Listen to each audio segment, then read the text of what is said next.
भारतीय बौद्ध महासभा तालुकाध्यक्षपदी Bharat Kamble, the Buddhist society of India तथा भारतीय बौद्ध महासभा तालुका शाखा पुसद पुनर्गठित करण्यात आली आहे। सभेचे अध्यक्ष मोहन भवरे जिल्हाध्यक्ष तर प्रमुख पाहुणे म्हणून रुपेश वानखडे, जिल्हा सरचिटणीस राहुल राऊत, प्रचार व पर्यटन उपाध्यक्ष किशोर आळणे, संस्कार सचिव विभाग यवतमाळ उपस्थित होते।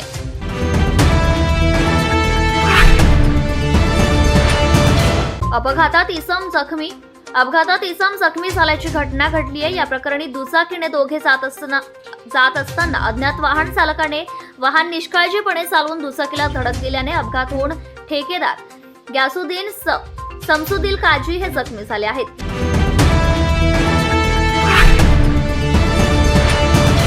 अल्पवयीन विद्यार्थिनीचा विषारी कीटकनाशक प्राशन केल्याने मृत्यू, कळंब पोलिसांकडून नोंदची प्रक्रिया।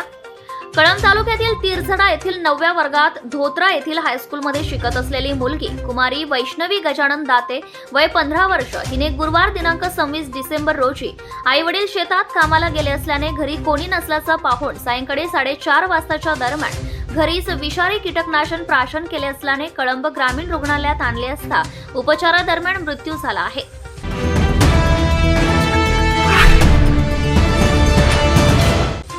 अवैध वाळू तस्करीवर वनी पोलीस व महसूल विभागाची कारवाई। वनी महसूल विभाग व डीबी पथकाने वाळू चोरी करणाऱ्या 2 वेगवेगळ्या ट्रॅक्टरवर कार्यवाही करून ट्रॅक्टर ताब्यात घेतले आहे। डीबी पथकाने ट्रॅक्टर चालकावर गुन्हा दाखल केला असून वृत्त लिहेपर्यंत महसूल विभागाची गुन्हे नोंद करण्याची प्रक्रिया सुरू होती। ही कार्यवाही 26 डिसेंबरला दुपारच्या सुमारास करण्यात आली।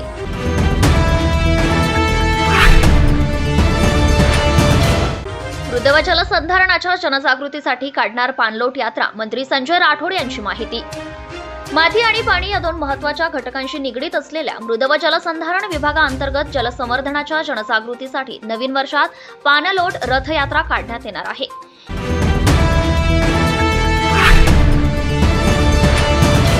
शेतकऱ्यांचे 1 दिवसीय धरणे आंदोलन, सरकारचे चुकीचे धोरण शेतकऱ्यांसाठी मारक, कष्टकरी हतबल झाल्याचा आरोप। शेतकरी वर्गावर अत्यंत बिकट प्रसंग ओढावलेला आहे। एकीकडे शेती व्यवसायावर दुष्काळ, अवकाळी पाऊस, गारपीट सारख्या नैसर्गिक आपत्ती कोसळत आहेत, तर दुसरीकडे सरकारचे चुकीचे धोरण मारक ठरत आहे। सर्वात महत्त्वाचे, सरकार निर्यात बंदी लादून भाव पाडत आहे, नुकसान भरपाई भीक दिल्यासारखी देते। यामुळे शेतकरी आता हतबल झाले आहेत।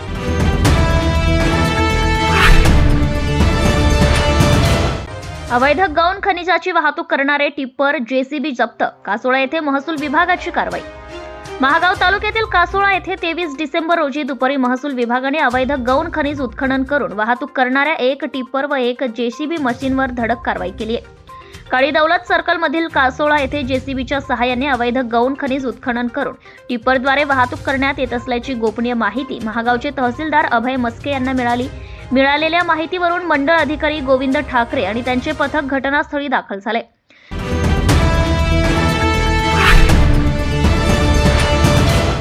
आमदाराने भरवले समाधान शिबिर, जनतेच्या समस्या सोडवण्यासाठी जनता दरबारचे आयोजन आमदारांच्या वतीने झाले।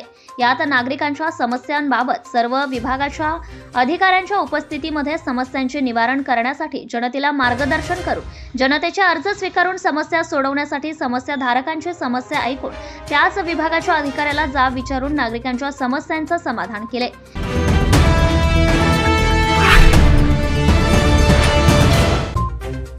वाहतुकीच्या कोंडीचा त्रास शाळकरी विद्यार्थी, रुग्ण तसेच नागरिकांना सहन करावा लागला असल्याने याबाबत उपाययोजना करण्याची मागणी नागरिकांकडून जोर धरत आहे।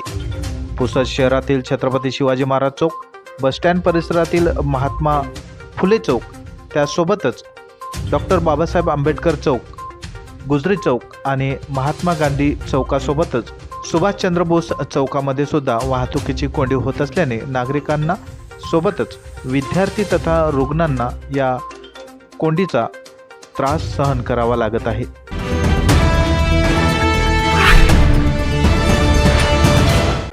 तहसीलचा पदभार स्वीकारला तेव्हापासून रेती व मुरुम तस्करीत वाढ, कार्यवाही मात्र शून्य।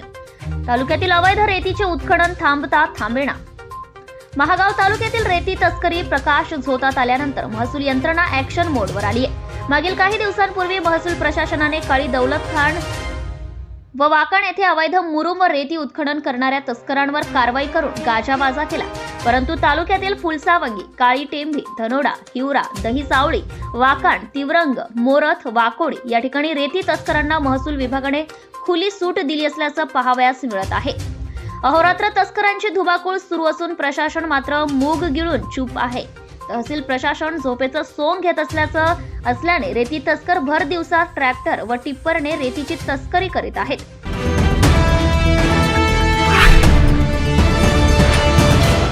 अंगणात सड्यावरून मारहाण करण्यात आली आहे. ही घटना मुरली घाटंजी येथे घडली आहे. या प्रकरणी अंगणात शेणाचा सडा टाकण्यावरून वाद करून शिवीगाळ केली व लोखंडी विळ्याने खांद्यावर मारून जखमी केले व जीवे मारण्याची धमकी दिली. या प्रकरणी दत्ता मारुती मेश्राम यांच्या तक्रारीवरून रामदास नामदेव चंदनकार विरुद्ध गुन्हा नोंद केलाय.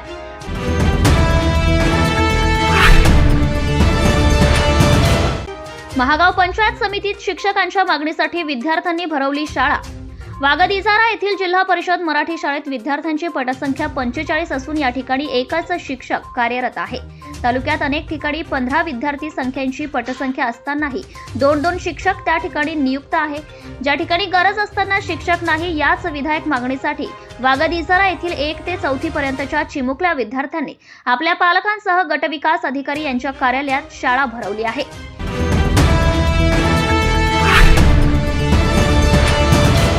रस्ता दुरुस्तीच्या मागणीसाठी खैरी वासियांचा चक्का जाम. गावकऱ्यांनी तब्बल 1 तास वाहतूक धरली रोखून. राळेगाव तालुक्यातील खैरी गोटाडी चौफुलीपासून ते गावामध्ये जाणाऱ्या सिमेंट रोडचे काम अतिशय संथ गतीने होत असल्यामुळे मागील 1 ते 1.5 वर्षांपासून या रस्त्याचं काम बंद अवस्थेत आहे. त्यामुळे या रस्त्यांची अत्यंत दुरावस्था झाली आहे. या रस्त्याची दुरुस्ती करण्यात यावी या मागणीसाठी ग्रामस्थांनी मंगळवार दिनांक 24 डिसेंबर रोजी खैरी चौफुलीवर 1 तास चक्का जाम आंदोलन केलंय.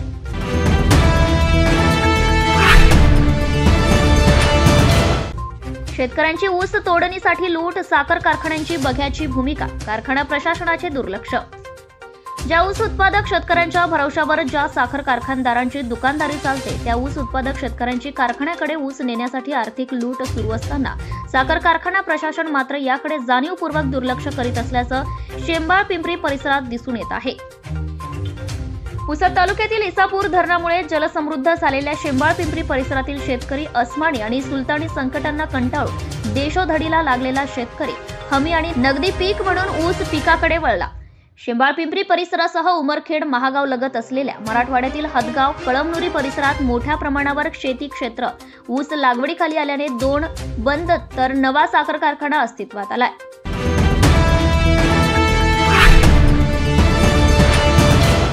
सोन्या चांदीचे दागिने लंपास. दिग्रस येथील बसस्थानकामध्ये चढताना गर्दीचा फायदा घेऊन महिलेचे सोन्या चांदीचे दागिने लंपास केले. ही घटना 21 डिसेंबरला घडली आहे. या प्रकरणी दिग्रस बस डेपो येथून पुसद येथे जात असल्याने बसमध्ये चढताना अज्ञात चोरट्याने गर्दीचा फायदा घेऊन हात चलाकीने महिलेच्या पर्समधून 84,500 रुपये किमतीचे दागिने लंपास केले. या प्रकरणी सौ दर्शना भूषण जाधव वय 32 वर्ष, राहणार विराटनगर, दिग्रस यांच्या तक्रारीवरून अज्ञात चोरट्याविरुद्ध कलम 303(2) नुसार गुन्हा नोंद केलाय.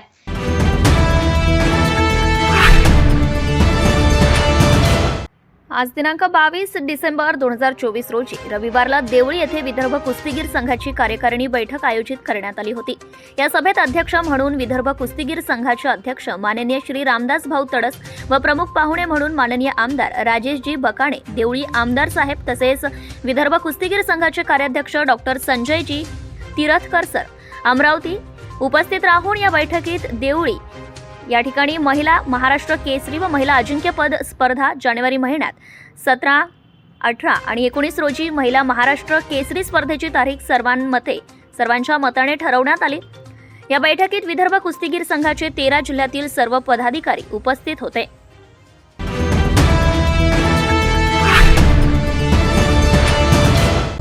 इंद्रनील नाईकांचे पुसदमध्ये जंगी स्वागत. राष्ट्रवादी काँग्रेसचे आमदार व राज्यमंत्री इंद्रनील नाईक यांचे पुसद नगरीत 22 डिसेंबरला दुपारी जंगी स्वागत करण्यात आले. 2दा निवडून आलेले आमदार इंद्रनील यांनी राज्यमंत्रीपदाची शपथ घेतल्यानंतर उद्योग, सार्वजनिक बांधकाम, उच्च व तंत्र शिक्षण, आदिवासी विकास, पर्यटन, माती आणि जलसंधारण या 6 खात्यांची जबाबदारी सोपवली आहे.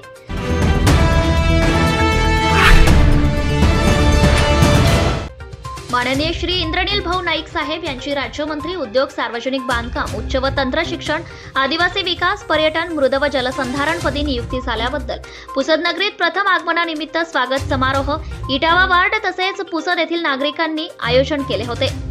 सर्वप्रथम या स्वागत समारोहाची सुरुवात माजी मंत्री स्वर्गीय सुधाकरराव नाईक साहेब यांच्या पुतळ्यापासून करण्यात आली। माननीय नामदार इंद्रनील भाऊ नाईक साहेब, सौ मोहिनीताई नाईक, श्री विजय भाऊ कनिराम जाधव, श्री पिंटू भाऊ हिराणे, श्री श्रीराम पवार साहेब, श्री करमरकर साहेब यांनी स्वर्गवासी सुधाकरराव नाईक यांच्या पुतळ्याला पुष्पहार अर्पण करून भव्य अशी रॅलीमध्ये सहभागी झाले। या प्रसंगी इटावा वार्ड येथील नायक श्री हाजूसिंग चव्हाण यांनी माननीय आमदार श्री इंद्रनील भाऊ नाईक साहेब यांना शाल श्रीफळ देऊन सत्कार व स्वागत केले।